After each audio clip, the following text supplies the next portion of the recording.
Well, thanks to a spectacularly poor run into the end of the season, the 100 points, 100 goals thing doesn't look like it's going to happen. But at least we can have our promotion party today, so yeah, let's have that now.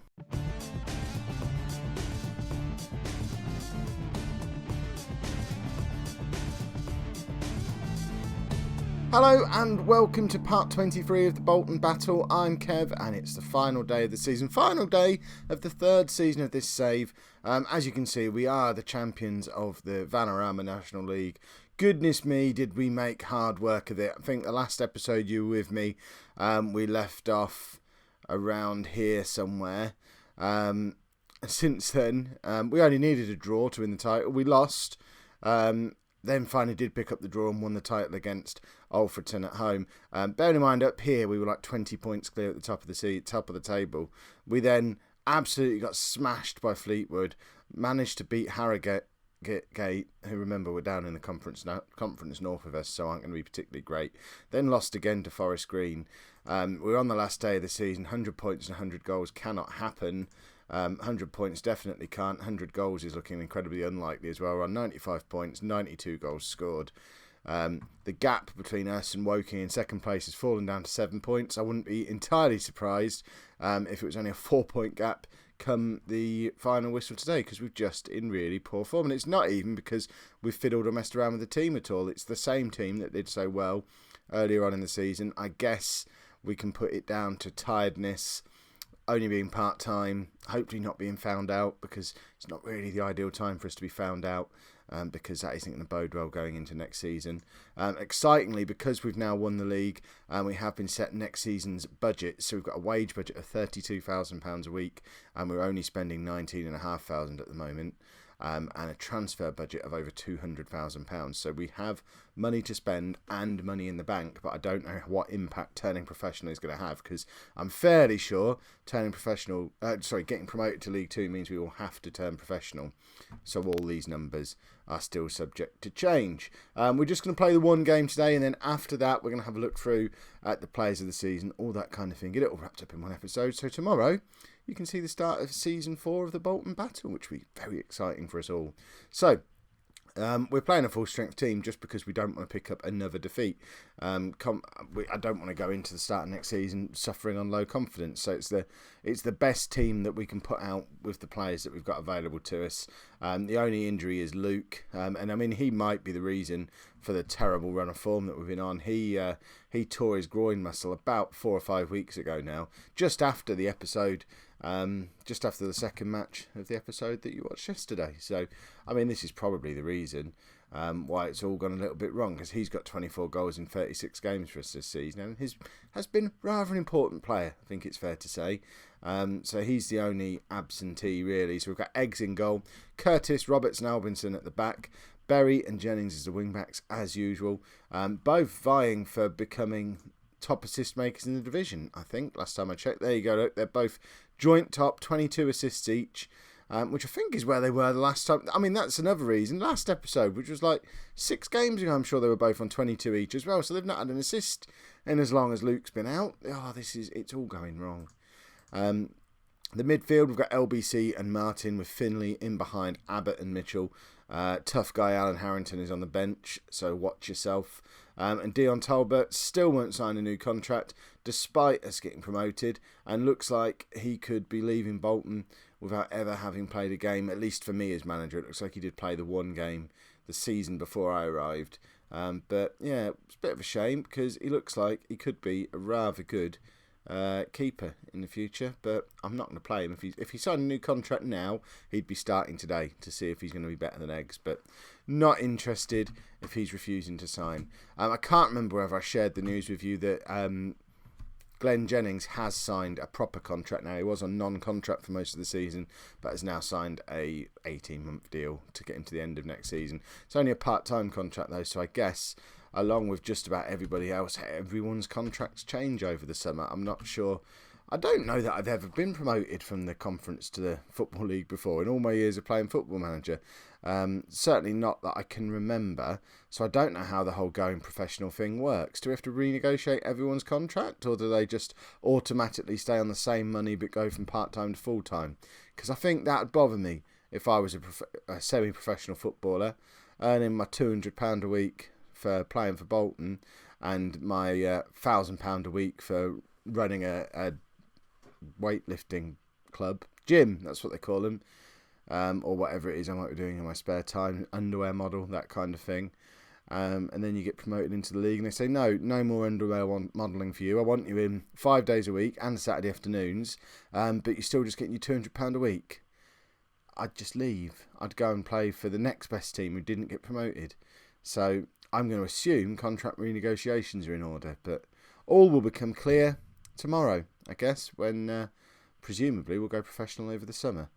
Why haven't we scored a goal? Where are Chester in the league? Way down. Oh, and I would like to put an apology out there to everybody. You have made yourselves very clear in the comments that I may have kept saying Staines yesterday, who were playing, or I thought they were the team playing Woking. Apparently it was St Albans who were playing Woking and absolutely thumped them. So I may have said Staines repeatedly. To be fair, I did say Stevenage initially, so the fact that no one picked me up on that, I think Stevenage was more wrong than Staines was. But, you know, I do hope you can accept my sincere apology. We've conceded a goal. We're 1-0 down. I mean, this is becoming a common thing at the moment. Hopefully a sip of tea will make it all better.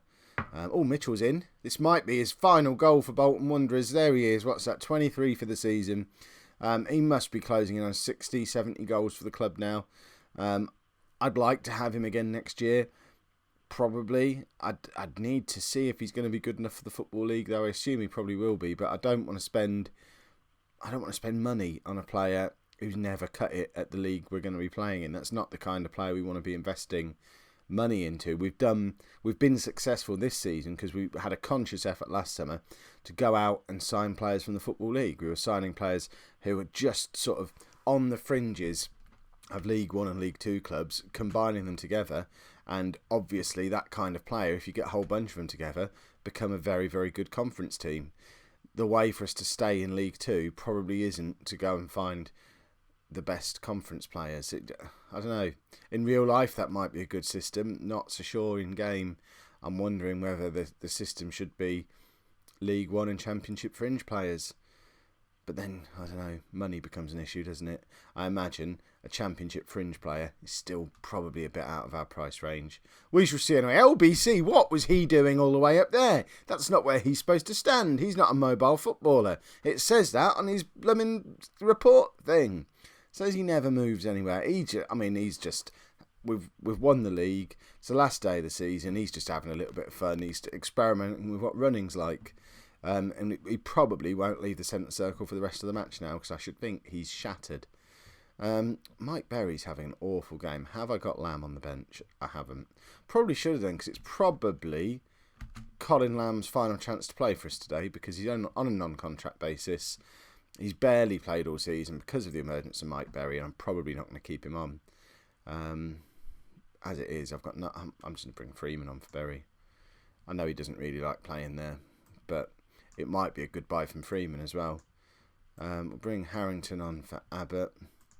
We'll leave it there for now. I want to bring Andre Glover on in a minute. Andre Glover's probably one of the ones who'll stick around. He was with us back in the Conference North, has never been an established regular starter, but always is good enough for the bench. So he'll stick around next year, but you know, we want him to come and join the promotion party, which Chester, quite frankly, are spoiling for us. And our form has just been horrific. Ever since ever since we won the league, even the match before that, ever since winning the league looked like it was a potential thing that could happen. In fact, forget all that. It's ever since I was asked to do a special team meeting to convince the players why we should win the league, and I may have messed it up, and I've just ruined everything. I think we've got maybe 4 points from 18 available since my inspirational team meeting, so I'll be really keen to do one of them again. I couldn't even send my assistant manager. We've lost another game here, haven't we? Work to do in the pre-season, I think. But we're not going to worry about that now, because we are celebrating what has been a much better season than we ever could have hoped for. I'm going to spend a couple of minutes just having a look at some of the stats, and it really has just been a good season, apart from those last couple of weeks. Ipswich, disappointing collapse. There you go, Ipswich news. Yes, I am subscribed to Ipswich and Man City because I'm interested. But let's have a look at that final league table. Here we go. So, I want to go on to the proper... Well, in fact, we will start in the season preview. So, we were supposed to finish 13th for the season. We're 40-1 for the title. So, you know, if you had a little bet on us, you've done rather well there. It's been an impressive season. 95 points, 93 goals scored, a massive goal difference of 45. And if we look at how the season has gone, a bit of an iffy start, but by, match day 17, so a third of the way into the season, pretty much, we went top of the league and we never relinquished it. So, fairly comfortable saying we dominated that division this season, which is nice. I don't get to do that very often, so I've enjoyed doing that. If we have a look at the player stats, the most impressive one is that Jennings and Berry, although neither of them got an assist in that last game, it's probably for the best because it means between the two of them they share the top assists in the Conference National. And I wonder if they've actually set a joint record. Some fella at Boston got 23 last season. If only they'd have got 2 more each. I mean, look, there he is, the fella at Boston. In fact, he's worth a look at. He's a right back as well. A right back consistently doing it. I mean, we don't play with right backs, but we should probably scout him. We might go to a flat back 4. You never know. He's the kind of player we want to be looking at. So, there you go. We'll give him a little bit of a scout. We'll look at the rest of the player stats for the division as a whole. So, in the top goal scoring things, Luke finished 7th in the end with 24 goals. But out of everyone who's in that top 8, if we sort it by minutes per goal, is it going to let me do that? Do we have to click through again on there? I've done this before. I know it's a thing you can do. If we go minutes... Right, what's happening? Why won't you let me search minutes? There you go. We have to click on there, do we? There we go. He has the best minutes per goal in the Vanarama National by quite some way, really. 8 minutes difference between him and whoever John Clark is. Mitchell's actually quite high up on that one as well, despite not appearing on the overall top goal scorer thing. So that's encouraging stuff. Luke and Mitchell both doing very, very well. Is there anyone else of ours that we've got in here? Who's our top representative on average rating? Can we have a look at average ratings, please? So there you go. As you'd probably expect, Jennings is right up there with all those assists. But unsung heroes, here you go. Lee Martin and LBC, both in the top 10, as is Mike Berry. And probably haven't given these two their dues properly this season. But Lee Martin, been with us a couple of seasons now. We spent significant chunk of money on him 2 years ago, bringing him in for Macclesfield. He was one of the star players of the Macclesfield team that we played in the playoffs. Signed him along with Jordan Allen, and Allen's on the transfer list and nowhere to be seen anymore, and he's the one I liked. But Lee Martin has really thrived, playing in that deep line playmaker role that he does now. He's had an excellent season, in no small part because he's had this man alongside him, LBC. Signed on a free transfer in the summer from Coventry, one of those players I was talking about before, who came in with League One experience and just showed that he was a class above and just far too good to be playing in the conference. He's played in every game and has been outstanding, which is very, very good. We might as well look at Jennings while we're here. Jennings came in this summer, 21 years old, 22 assists in 39 games. And Mike Berry was the other lad who came in this season. These two and LBC, forget Luke, I think we'd have probably been okay without him, as we showed in the last 6 weeks of the season. But no, we had goals in the team already, but what these lads coming in did, Berry, Jennings and LBC really came in and gave us a bit more solidity in midfield and some proper wing-backs. And I mean, neither of the wing-backs had that Football League experience we were talking about, so it shows that most of the time I just waffle a load of old rubbish. Look, Jennings is top for yellow cards as well. That's something to be proud of. Oh, and Berry is joint top for red cards. Good old wing-backs, eh? Right, let's look at the squad as a whole. We've made a good impression on the Conference National, which is always good. If we sort our team by average rating, there you go. We've seen a lot of this already because they were up there for the league as a whole. But Jennings, Martin, LBC, Berry, Freeman we can ignore because he didn't play enough games. Luke is obviously up there as well. Dave Mitchell you'd expect to see there. Finley, Curtis.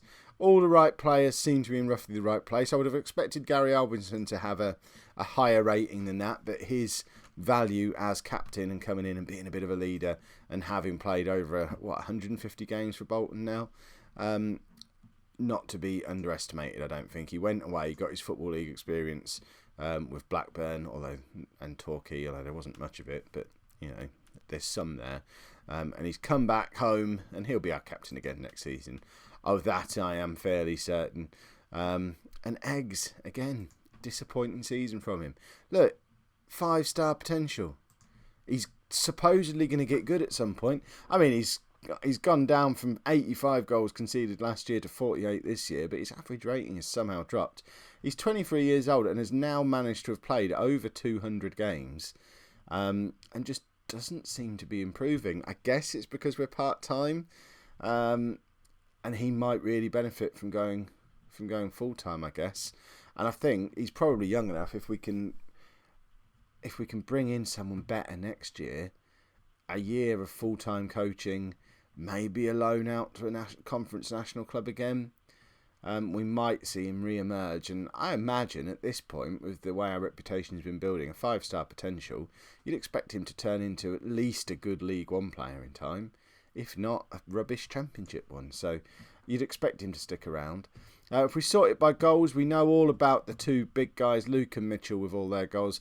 Chris Abbott will be a little bit disappointed with his season after the way he finished last season, certainly, but he was just hit by injuries, really. As you can see, he's only started 17 games, played nearly as many as a substitute, and I think his time at the club is probably coming to the end, in the same way as Chris Priest had to be let go last year. I think Abbott's one of those players where if we were just happy to make tiny little incremental improvements each summer, we'd probably keep hold of Abbott. But I reckon I can bring in 2 or 3 strikers better than him over the summer. So we'll probably bin him off, keep Luke, maybe keep Mitchell, and redo everything else up front. Andre Glover will be here for the rest of the time, just because he's my new hero, because he's probably played more games for me than anyone else at this point. And there you go, look. He personifies the professional squad that we've got. That's why I like Andre Glover. And we don't need to sort by assists because we know who. And it's not even on there. It used to be on that screen. I don't understand. And there we have it. We'll just have a very quick look because people have asked me to do it. So I'm going to try and remember to do it a little bit more often. Just to close out the season, we're going to have a quick look at what Man City and Ipswich have been up to this year. We're not going to go into this in any massive detail, but I think City have already won the Premier League with Osborne as captain. Someone asked about Ron Osborne. And Balsamo is now the best player in the world. He wins everything. There you go. City about to win the Premier League for what I think will be the 6th year in a row. 1, 2, 3, 6 years in a row that'll be. Couldn't have done it without my old man. Ipswich under their new manager. In fact, no, Dele Alli became manager because the guy who came in the summer, who I can't even remember who it was. Who was it? Does this not tell us about managers? Oliver Norwood was rubbish, so he got sacked. Dele Alli has come in. I think he's won the League Cup with them, but will probably be a bit disappointed with a 9th place finish. Although they finished 12th last year, so maybe not. Christian Arendt and Modou Fall are both retiring this summer. And not coaching either. Thierry Ambrose still doesn't want to come and join the coaching setup. And Lazaroff, I think he's just happy to see out the rest of his career as an Arsenal reserve. So I have a little bit of hope that one day we might see Lazaroff at Bolton. But the older he gets and the further we move up the footballing landscape, there's 2 of them. There's only 2 Lazaroffs. Who's the other one? Is this his son? Aberdeen. Has he got a twin brother? Are they both 33 years old? They're the same man. 7th for the 10th, 2002. 29th for the 10th. It's unlikely that they're twins. I mean, it was unlikely anyway because they've got the same first name, which would be unusual for twins. But this is the one we're concerned about. Vladislav Lazarov, 100 caps for Bulgaria and not played for Arsenal all season. What's his contract situation like? 130,000. Tell you what, though, he's available this summer. Let's have a scout report. We're not going to bring him in willy-nilly, but Would be nice to have him in as backup for Jennings on that right-hand side. He could come in and play centre-back if he wanted to either. Doesn't get any assists anymore though, does he? Never mind, eh? If you've enjoyed that episode and this season and this series so far, or any of the other stuff, if you're basically having a good day, make sure you pop a like on there for me, subscribe to the channel if you'd like to see more, and thank you very much for watching.